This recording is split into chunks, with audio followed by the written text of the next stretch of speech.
69-year-old billionaire buys poor black girl a pizza, then she whispers something that breaks him. The late afternoon sun cast long shadows across the pristine marble lobby of Langston Tower, its golden rays filtering through floor-to-ceiling windows that cost more than most people's homes. Edward Langston stood in the center of his latest masterpiece, a 60-story monument to his success that pierced the sky like a crystal spear. At 69, he had built an empire of glass and steel that stretched across 3 states, each building bearing his name in bold letters that caught the light just so. "Mr. Langston, your car will be here in 5 minutes." His assistant's voice crackled through his earpiece. Sarah had been with him for 12 years, efficiently managing his schedule down to the minute. Every moment of Edward's life was planned, calculated, optimized for maximum profit and minimum waste. He adjusted his Italian silk tie and smoothed down his silver hair, still thick despite his age. The residents of this tower paid premium prices to live in luxury: marble countertops, smart home systems, private elevators, and a view of the city that made them feel like gods looking down on mortals. Edward had given them everything money could buy, and they had rewarded him handsomely for it. The neighborhood outside had been transformed beyond recognition. Where once stood crumbling apartment buildings and corner stores with barred windows, now rose sleek condominiums and artisanal coffee shops. The streets that had once echoed with the laughter of children playing stickball now hummed with the quiet purr of luxury vehicles. South Knoll, they used to call it. Now the real estate brochures marketed it as Knoll Heights, a name that sounded expensive, exclusive, clean. Edward stepped through the revolving door onto the sidewalk, breathing in the crisp evening air. The valet station was busy, young men in pressed uniforms jogging to retrieve cars worth more than most people's annual salaries. He stood there, king of his domain, watching his world function with the precision of a Swiss watch. That's when he saw her. A small figure sat on the curb across the street, partially hidden in the shadow of a food truck that had somehow managed to secure a permit in this upscale area. The girl couldn't have been more than 11, her dark skin catching the golden hour light. She wore a purple hoodie that had seen better days and jeans with patches at the knees. In her small hands she held a piece of cardboard with words written in careful, childish handwriting. "Just need dinner, please." Edward's first instinct was to look away. This wasn't his problem. His security team would handle it. They always did. Vagrants and panhandlers were bad for business, bad for the image he had carefully cultivated. But something made him pause. Maybe it was the way she sat so still, not calling out or making a scene like the usual street performers who tried to gilt money from his residence. She simply sat there, holding her sign, her eyes focused on something in the distance. There was a dignity in her posture that struck him as oddly familiar, though he couldn't place why. His phone buzzed. A text from Sarah. "Car delayed 10 minutes. Traffic on 5th. 10 minutes. Edward glanced around. His residents were streaming past, some throwing spare change into the girl's lap, others averting their eyes and walking faster. None of them stopped. None of them saw her as anything more than a minor inconvenience in their carefully curated lives. Before he could talk himself out of it, Edward found himself walking toward the food truck. The vendor, a middle-aged man with calloused hands and kind eyes, looked up in surprise as one of the neighborhood's most prominent residents approached his window. "What can I get you, sir?" the vendor asked, his voice carrying a slight accent that Edward couldn't quite place. "Pizza," Edward said, his voice rougher than he intended. "Whatever's good. The margarita is fresh. Just came out of the oven." Edward nodded, pulling out his wallet. As he waited, he found himself watching the girl again. She hadn't moved, hadn't looked in his direction.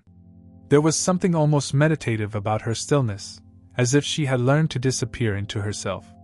"Here you go, sir," the vendor said, handing over a paper plate with a steaming slice. "That'll be $4. Edward handed him a 20. "Keep the change." The vendor's eyes widened. "Thank you, sir. Very generous." But Edward was already walking away, carrying the pizza toward the girl. As he approached, she looked up for the first time. Her eyes were large and brown, with flecks of gold that reminded him of autumn leaves. There was no desperation in her gaze, no pleading. Just quiet acceptance. "Here," Edward said, extending the plate toward her. His voice sounded strange to his own ears, softer than the commanding tone he used in boardrooms. "You said you needed dinner?" The girl looked at the pizza, then up at him, then back at the pizza. Slowly, she reached up and took the plate, her small fingers careful not to touch his. "Thank you," she whispered, her voice barely audible above the street noise. Edward nodded curtly and turned to leave. His car would be here soon, and he had a dinner meeting with investors from Singapore. Important people were waiting. This had been a momentary lapse in judgment, a brief flicker of something that felt uncomfortably like conscience. He had taken perhaps 3 steps when her voice stopped him cold. "Grandma said you used to be nice, when you lived here." The words hit him like a physical blow. Edward froze, his expensive leather shoes rooted to the sidewalk. The sounds of the city, the traffic, the chatter, the distant music from a car radio, all faded to a hollow echo in his ears. He turned slowly, his heart hammering against his ribs. The girl was looking at him with those golden brown eyes, and for a moment, he saw something else in them. Recognition. Memory. The ghost of someone he had once known. "What did you say?" he managed to ask, though his throat felt like sandpaper. The girl tilted her head slightly, as if she was seeing him for the first time. "Nothing," she said quietly, but her eyes held secrets that made Edward's hands shake. In the distance, he could hear the low rumble of his approaching car. His driver would be here in moments, ready to whisk him away to his climate-controlled world of profit margins and quarterly reports. But Edward couldn't move. He couldn't breathe. The girl took a small bite of the pizza, and in that simple action, Edward saw the echo of something from long ago, a memory so buried he had convinced himself it was just a dream. The way she held the food, the careful way she savored it, the quiet gratitude in her posture. "Sir?" His driver's voice cut through the fog in his mind. "Are you ready?" Edward looked at the girl one more time. She had returned to her quiet stillness, the cardboard sign balanced against her knee. But something had changed. The air itself felt different, charged with the weight of words unspoken and memories long forgotten. "Sir?" the driver repeated. "Yes," Edward said, his voice barely a whisper. "I'm ready." But as he slid into the leather back seat of his car, he knew that nothing would ever be the same. The girl's words echoed in his mind like a prayer, like a curse, like a key turning in a lock he had welded shut decades ago. "Grandma said you used to be nice, when you lived here."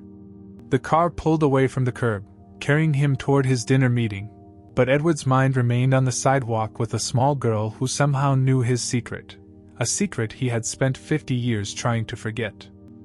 The Singapore investors talked numbers for 3 hours, their voices floating around Edward like distant static. Profit margins, market penetration, development timelines, words that usually made his pulse quicken with excitement now felt hollow and meaningless. He nodded at the appropriate moments, signed the documents placed before him, and sealed another multi-million-dollar deal. But his mind kept drifting to golden brown eyes and a whispered confession that had shattered his carefully constructed world. "Grandma said you used to be nice, when you lived here." By the time he reached his penthouse apartment 40 floors above the city, Edward's hands were trembling. He poured himself 3 fingers of bourbon, the good stuff, aged longer than some of his employees had been alive, and stood at his floor-to-ceiling windows, looking down at the glittering lights of his empire. But tonight, the view looked different. Tonight, he could see the shadows between the buildings, the spaces where other structures had once stood. The city below wasn't just a collection of properties and investments, it was a graveyard of memories he had spent decades burying. He closed his eyes and let the bourbon burn away the resistance he had built up over the years. Slowly, like water seeping through cracks in concrete, the memories began to surface. 1965. He was 9 years old, skinny as a rail, with knobby knees and second-hand clothes that never quite fit right. His mother, Patricia, worked 2 jobs, cleaning offices at night and stocking shelves at the grocery store during the day. She would leave him with neighbors in the morning, exhausted and smelling of industrial cleaner and unfulfilled dreams. Edward opened his eyes, startled by the clarity of the memory. He hadn't thought about his mother in years. Patricia Langston had died when he was 25, already climbing the corporate ladder, too busy to visit her in the hospital as often as he should have. The bourbon made another circuit through his system, and more memories surfaced, unbidden and unwelcome. The apartment building had been called Southside Commons, though everyone just called it the Blocks. 4 stories of red brick and broken dreams, with hallways that smelled of cooking grease and disinfectant. Their apartment was on the 3rd floor, Unit 3B, overlooking the courtyard where kids played games with balls made of taped-up socks and dreams bigger than their circumstances. Edward's reflection in the window looked like a stranger, an old man with silver hair and expensive clothes, nothing like the boy who had once run through those hallways in shoes held together with duct tape. Mrs. Carter lived in 3D, right across the hall. Mabel Carter, though he had never dared call her by her first name. She was a large woman with soft brown skin and hands that always smelled like vanilla and cinnamon. When his mother worked the night shift, Edward would knock on her door, and she would let him in without question, feeding him dinner and helping him with his homework at her kitchen table. The memory hit him like a physical blow. Edward set down his bourbon glass with shaking hands and pressed his palms against the cool window. Mrs. Carter. How had he forgotten Mrs. Carter? She had a daughter, he remembered now. A girl a few years older than him, with the same kind eyes and quick smile. What was her name? Denise? Diane? The girl would sometimes babysit him when Mrs. Carter had church meetings, teaching him to play cards and letting him stay up past his bedtime to watch the late movies on their small television. Edward's chest tightened.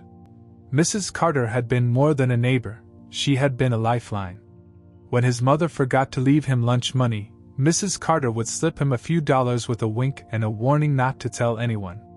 When he came home with a black eye from neighborhood bullies, she would sit him down in her kitchen and tend to his wounds while telling him stories about her own childhood in Alabama.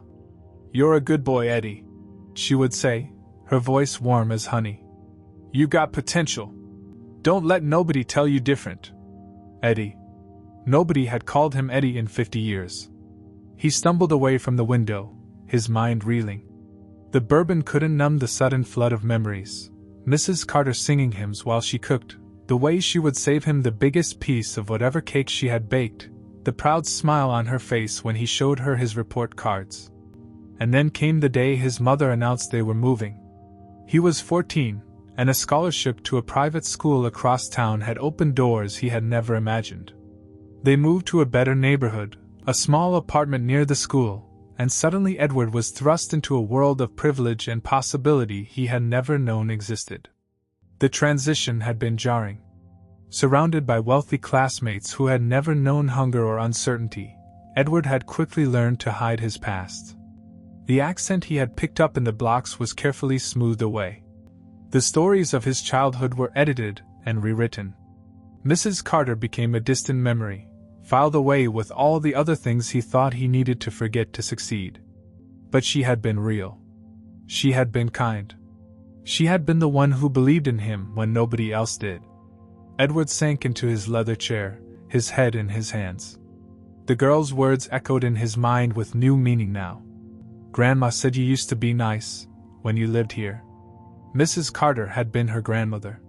That small girl sitting on the curb, holding a cardboard sign, was connected to the woman who had saved him more times than he could count. The woman who had filled the holes in his childhood with love and stability and hope. And what had he done? What had he become? Edward looked around his penthouse, at the marble floors and crystal chandeliers, at the awards and photographs celebrating his business success. None of it felt real anymore. It all felt like a costume he had been wearing for so long that he had forgotten what he looked like underneath. Outside, the city sparkled with promise and possibility, but all Edward could see were the shadows where his old life used to be. Somewhere out there, Mrs. Carter's granddaughter was probably still hungry, still holding that cardboard sign, still waiting for someone to see her as more than just an inconvenience. The bourbon bottle was empty, But Edward's mind was clearer than it had been in years. Tomorrow, he would find her again. Tomorrow, he would remember who Eddie used to be. Edward didn't sleep that night. He sat in his leather chair until dawn, watching the city wake up beneath him, his mind churning with memories that felt both ancient and immediate. By the time the sun painted the sky in shades of orange and pink, he had made a decision that would have seemed impossible 24 hours earlier. He cancelled his morning meetings. Sarah's voice crackled through his phone with barely concealed panic. "Sir, you have the Goldman presentation at 9, and the City Planning Committee at 11. These meetings have been scheduled for months." "Reschedule them," Edward said, his voice steady despite the earthquake happening inside his chest. "All of them." "But sir, I'll be unreachable today, Sarah. Handle whatever comes up." He hung up before she could respond, leaving his phone on the marble kitchen counter as he walked out of his penthouse for the second time in 12 hours. But this time, he wasn't heading to a boardroom or a business lunch. This time, he was going home. The street looked different in the morning light. The food truck was gone, replaced by a coffee cart serving artisanal lattes to commuters in expensive suits.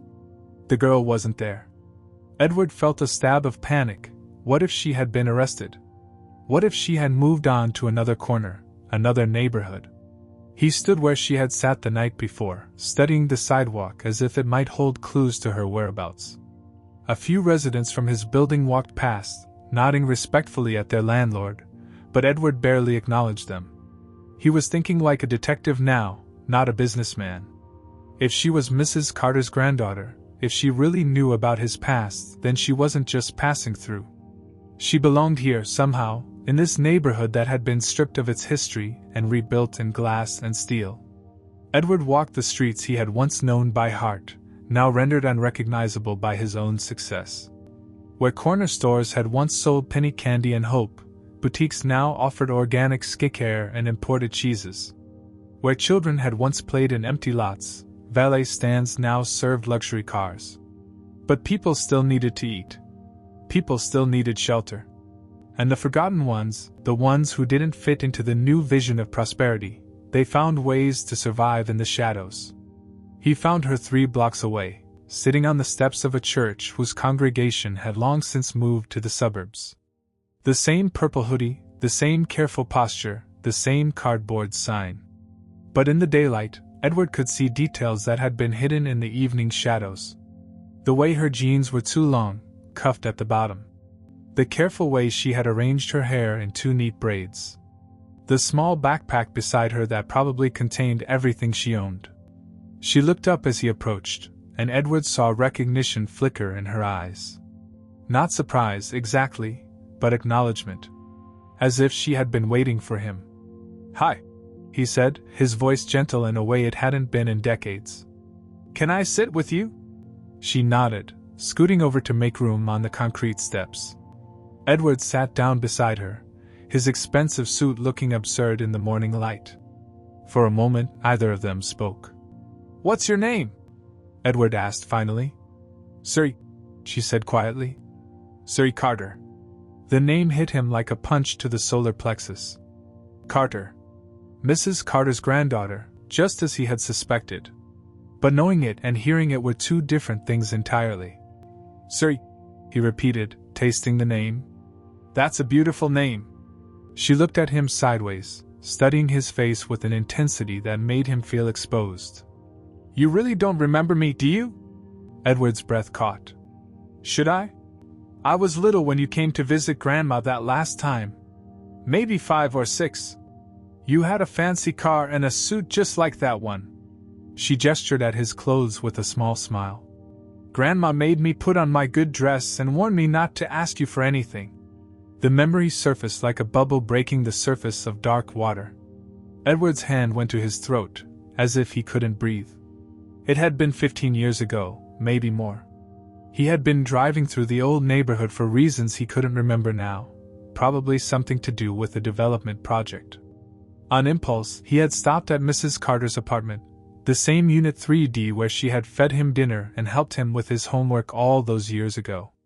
She had been older then, grayer, but her smile had been exactly the same. "You remember?" Suri said, and it wasn't a question. Edward nodded, his throat tight. "She gave me cookies. Chocolate chip. And she..." He paused, the memory almost too painful to voice. "She told me she was proud of me. She always talked about you," Suri said. "About little Eddie who used to do his homework at her kitchen table.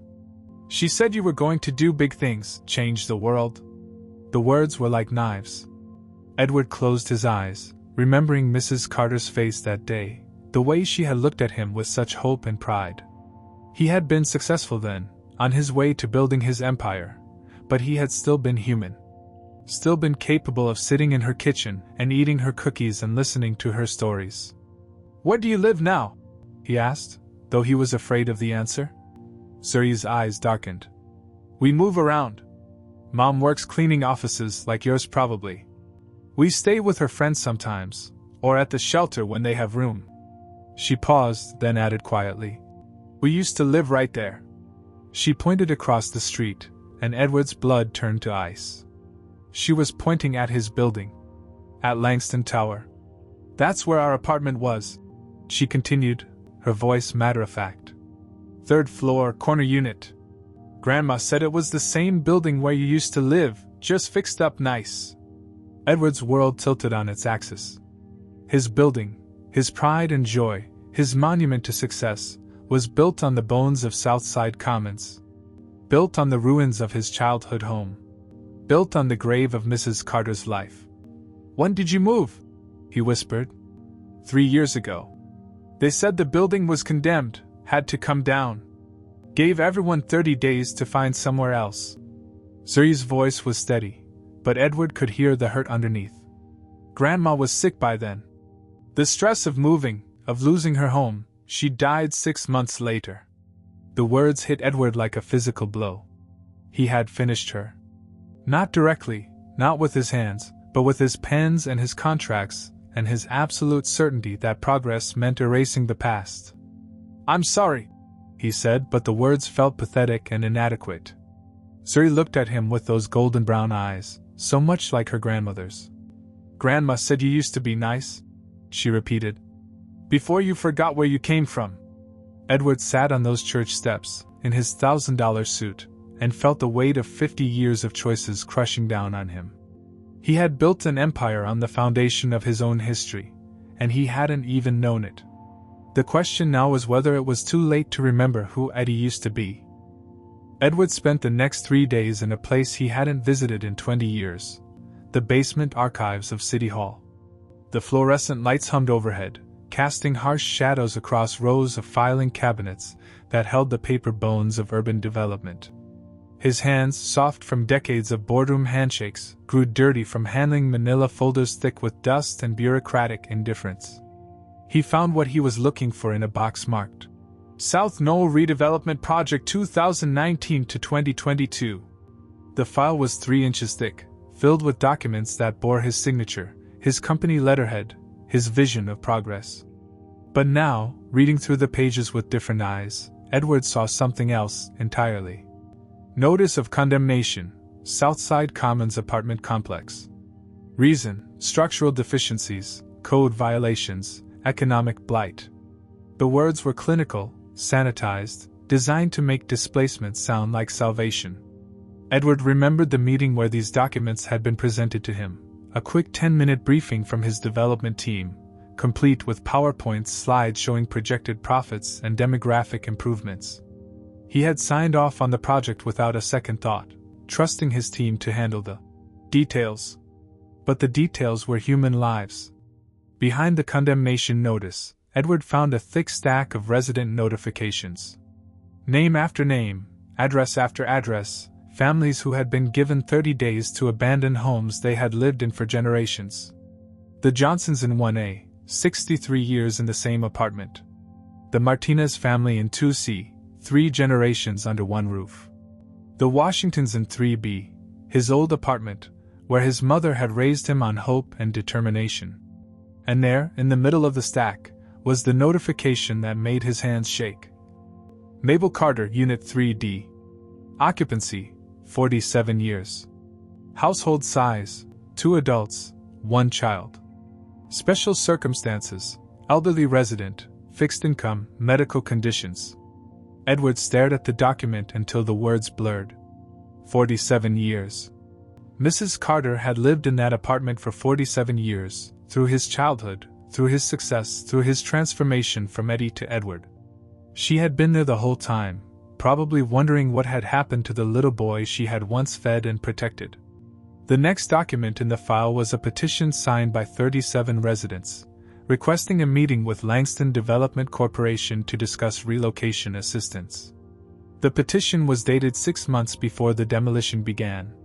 Edward flipped through the pages, looking for any response from his company. He found it on the last page, a form letter, probably generated by his legal department, denying the request for a meeting. Langston Development Corporation is committed to improving urban living conditions through responsible development. All residents have been given adequate notice in accordance with city ordinances. No meeting. No discussion. No consideration of the human cost. Just a corporate form letter dismissing decades of community history with the stroke of a pen. Edward's phone buzzed. A text from his assistant. Tokyo investors asking about the Meridian project. Need your approval by end of day. He turned off his phone and kept reading. The demolition reports were mechanical, efficient. Structure cleared on schedule. Debris removal completed ahead of timeline. Site preparation 95% complete. But between the lines, Edward could read the real story. Families scattered like dandelion seeds in the wind, their community destroyed in the name of progress. He found the environmental impact report, the traffic studies, the economic projections. Every aspect of the development had been analyzed except the one that mattered most. What happened to the people who had called South Knoll home? The answer came in a supplementary file he almost missed, tucked behind the building permits. A social worker's report, requested by the city but apparently ignored by everyone who mattered. Edward read it with growing horror. Follow-up study on displaced residents of Southside Commons. 34% relocated outside the city limits due to rent increases. 23% experienced job loss due to transportation challenges. 45% of elderly residents reported declining health following relocation. 12% became homeless within 6 months of displacement. The numbers were devastating, but they were just numbers until Edward saw the individual case studies attached to the report. Mrs. Rosa Martinez, 78, died of a heart attack 3 months after being forced from her home of 40 years. Mr. James Washington, 65, suffered a stroke during the relocation process and never recovered. The Thompson family, evicted from their apartment, now lived in their car. And then he found the entry that shattered what remained of his heart. Mabel Carter, 71, relocated to temporary housing following displacement. Subject experienced rapid decline in health attributed to stress and loss of community support system. Hospitalized multiple times for complications related to diabetes and hypertension. Expired 6 months post-relocation. Survived by daughter Denise Carter, 34, and granddaughter Zoe Carter, 8. Edward sat in that basement archive, surrounded by the paper trail of his own success, and understood the true cost of his empire. Every signature, every approval, every moment of administrative convenience had been purchased with human suffering. He had climbed to the top of the business world by stepping on the backs of people who had loved him, trusted him, believed in him. The irony was crushing. Mrs. Carter had spent her life taking care of forgotten children, and in the end, she had been forgotten herself, erased by the very boy she had once protected. Edward's chest tightened as he read the final document in the file, a letter from Denise Carter, Zoe's mother, requesting information about rental assistance programs.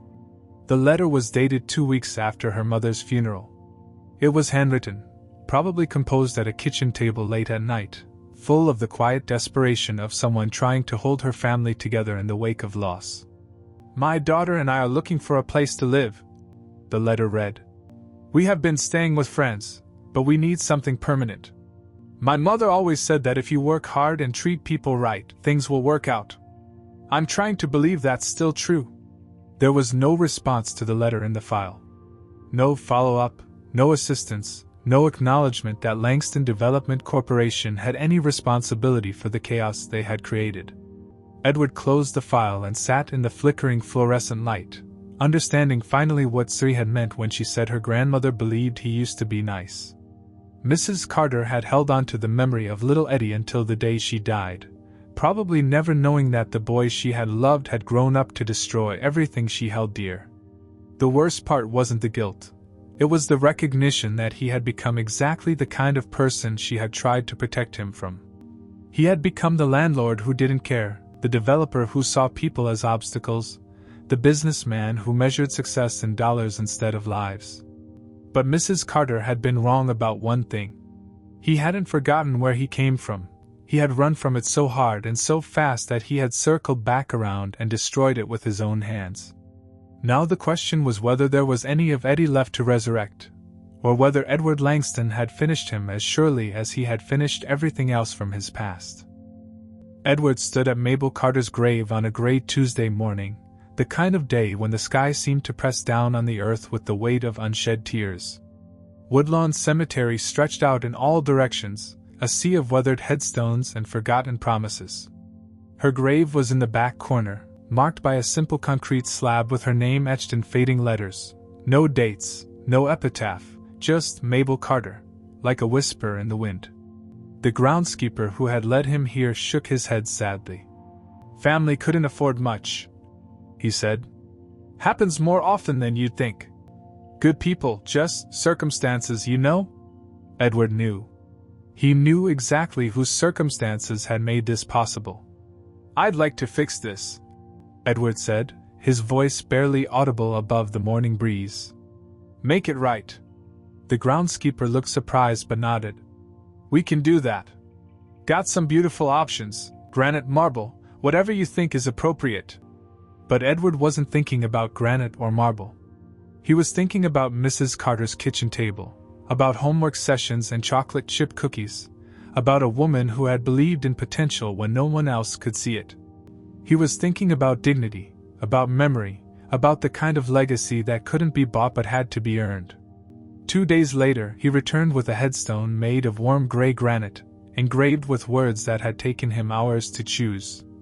Mabel Carter, 1950 to 2021. She raised children who weren't her own and loved without condition. A light in dark places. But a headstone wasn't enough. Not nearly enough. Edward's next stop was the offices of Legal Aid Society, a cramped space in a converted warehouse that smelled of burnt coffee and determination. The lawyer who met with him, Maria Santos, was younger than his designer suits and infinitely more tired. "Mr. Langston," she said, studying him with barely concealed suspicion. "This is unexpected. I want to establish a fund," Edward said without preamble, "for families displaced by development projects. Legal representation, relocation assistance, housing support. Whatever they need." Maria's eyebrows rose. "That's very generous, but may I ask why?" Edward met her gaze. "Because I've seen what happens when families don't have advocates. I've seen the human cost of progress, and I want to make sure it never happens again." The initial donation was $10 million, transferred that afternoon. But Edward wasn't done. His next call was to the mayor's office, a conversation that took place over dinner at the city's most expensive restaurant, the kind of place where deals were made and futures were decided. "Housing Trust Fund?" Mayor Patricia Williams repeated, cutting her filet mignon with surgical precision.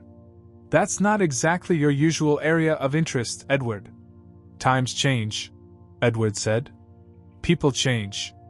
I want to build affordable housing, real affordable housing. Not luxury units with a few token low-income apartments thrown in for show." The mayor studied him over her wine glass. "You're talking about millions of dollars in lost revenue. Your shareholders won't be happy." "Let me worry about my shareholders," Edward replied. "I'm talking about $20 million to start, more as needed. Permanent affordable housing with community ownership models. Places where families can put down roots and stay put down." The mayor's fork paused halfway to her mouth. "$20 million? Edward, what's gotten into you? But Edward was already thinking about the next part of his plan, the part that mattered most. The corner lot where Southside Commons had once stood was still undeveloped, a patch of empty land surrounded by his glass towers like a missing tooth in an otherwise perfect smile.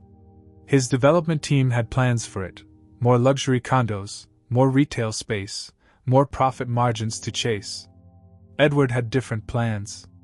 A park? His lead architect, David Chen, sounded confused during their video call. Mr. Langston, with all due respect, that corner lot is worth $40 million. The projected revenue from the residential tower we designed would. Scrap the tower, Edward said. I want a park. A real park, with trees and benches and space for kids to play. And I want a library, something small but functional. Community meeting rooms, computer access, programs for children. David's silence stretched long enough to be uncomfortable. Sir, are you feeling all right? This is very unlike. I'm feeling clear-headed for the first time in years. Edward interrupted. Draw up new plans. I want to break ground within 6 months. The plans that emerged over the following weeks were beautiful in their simplicity. No towering monuments to ego, no architectural statements designed to impress. Just a gentle space carved out of the urban jungle, with walking paths that curved around old oak trees and benches positioned to catch the morning sun. The centerpiece was a small bronze bench positioned near a modest fountain, engraved with words Edward had chosen himself. For Mabel Carter, who raised me when no one else could. A woman who saw potential in forgotten places and people. The dedication ceremony was small, attended by city officials who still didn't quite understand what had gotten into Edward Langston, and a handful of neighborhood residents who remembered when the corner had been home to dozens of families. Denise Carter was there, standing slightly apart from the crowd, holding Zuri's hand. Edward approached them as the ceremony wound down, his heart hammering in his chest. This was the conversation he had been dreading and anticipating in equal measure. Ms. Carter, he said, his voice formal but gentle. I'm Edward Langston. I knew your mother. Denise studied his face, and Edward saw the same intelligence in her eyes that he remembered from their childhood encounters. I know who you are, she said quietly. Mama used to talk about you. Little Eddie from across the hall. I'm sorry, Edward said, and the words carried the weight of everything he had discovered in those archive files. I'm so very sorry for what happened to her, to your family. I didn't know. I should have known, but I didn't. Denise was quiet for a long moment, watching Zuri explore the new playground equipment. Mama always said you'd find your way back eventually. Said the good in you was too strong to stay buried forever. Edward looked at the bench, at the inscription that would outlast his buildings and his business empire. I hope she was right. She usually was, Denise said, and for the first time, she smiled. Mama would have loved this place. She always said the corner needed more trees. As the sun set over Carter Memorial Park, Edward sat alone on the bronze bench, watching children play where his childhood home had once stood. The past couldn't be undone, but perhaps it could be honored. Perhaps legacy wasn't about the buildings you constructed, but about the communities you helped to heal. For the first time in decades, Edward Langston felt like he might be remembering how to be Eddie again. 6 months later, Edward sat on the bronze bench as autumn painted the oak trees in shades of gold and crimson. Carter Memorial Park had become exactly what he had hoped, a living, breathing space where the neighborhood gathered to remember and rebuild. Children raced through the playground where his old apartment building had once stood, their laughter echoing off the glass towers that surrounded them like protective guardians rather than invading forces. The library had opened 3 weeks ago, its shelves filled with books donated by the community and computers provided by the Langston Foundation, a new venture that bore his name but carried Mrs. Carter's spirit.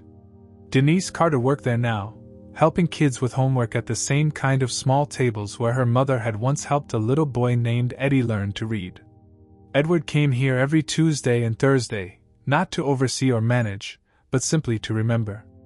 To sit on this bench and feel the weight of his choices, both the ones that had brought destruction and the ones that were slowly building something better. He had been sitting there for 20 minutes when he noticed a familiar purple hoodie approaching. Zuri walked differently now, still careful, still watchful, but with the confident stride of a child who knew where she belonged.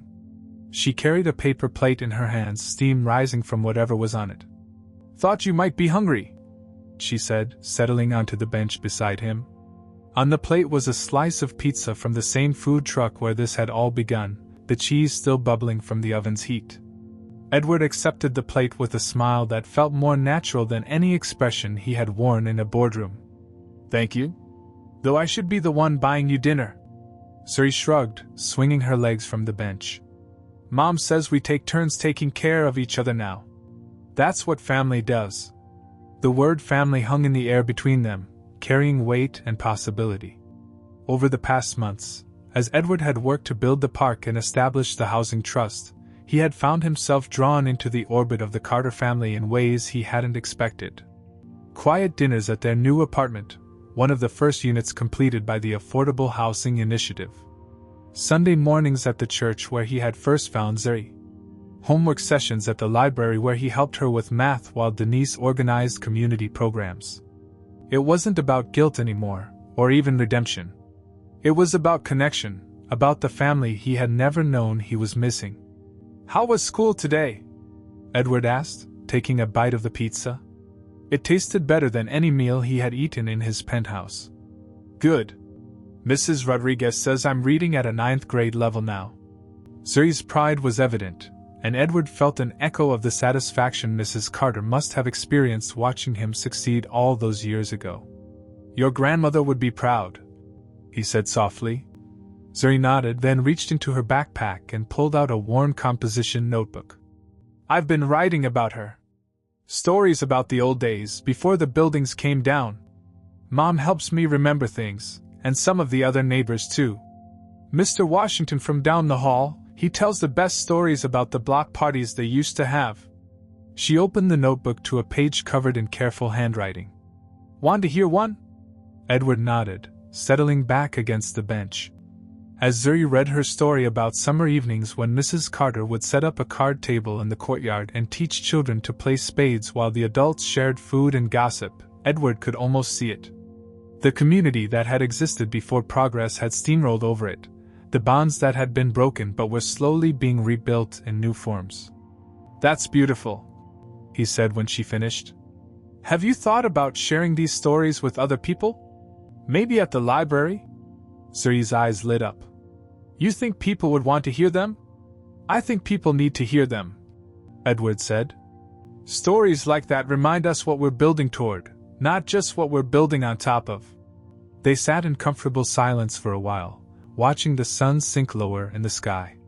The park was quieter now, the families with young children heading home for dinner, leaving behind the teenagers and dog walkers and elderly residents who came here to remember what the corner used to mean. "Mr. Edward?" Zuri's voice was soft, almost hesitant.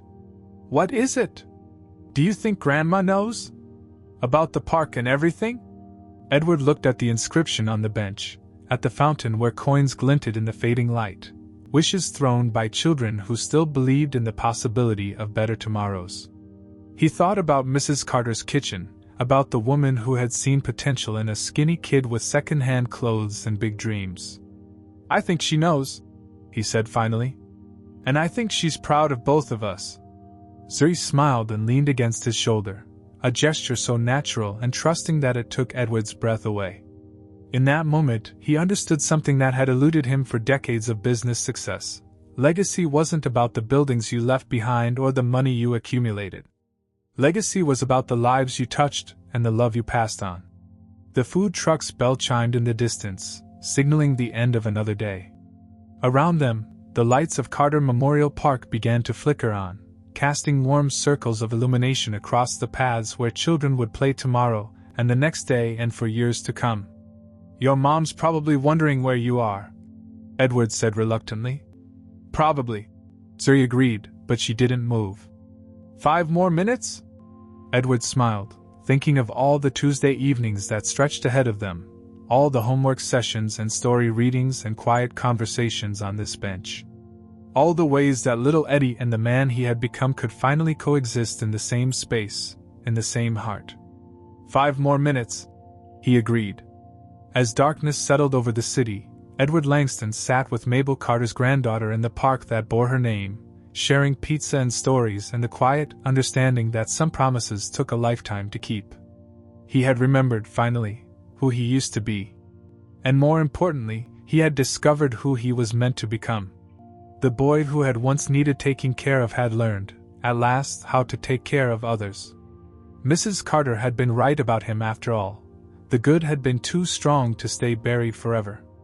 It just needed the right person to help it find its way back to the light. In the distance, the glass towers of his empire gleamed against the night sky, but here on this bench, surrounded by oak trees and children's laughter, and the echoes of a love that transcended time, Edward had found his true monument. Not in steel and stone, but in stories and second chances and the promise that tomorrow could always be different from yesterday. The pizza was gone, but the warmth remained.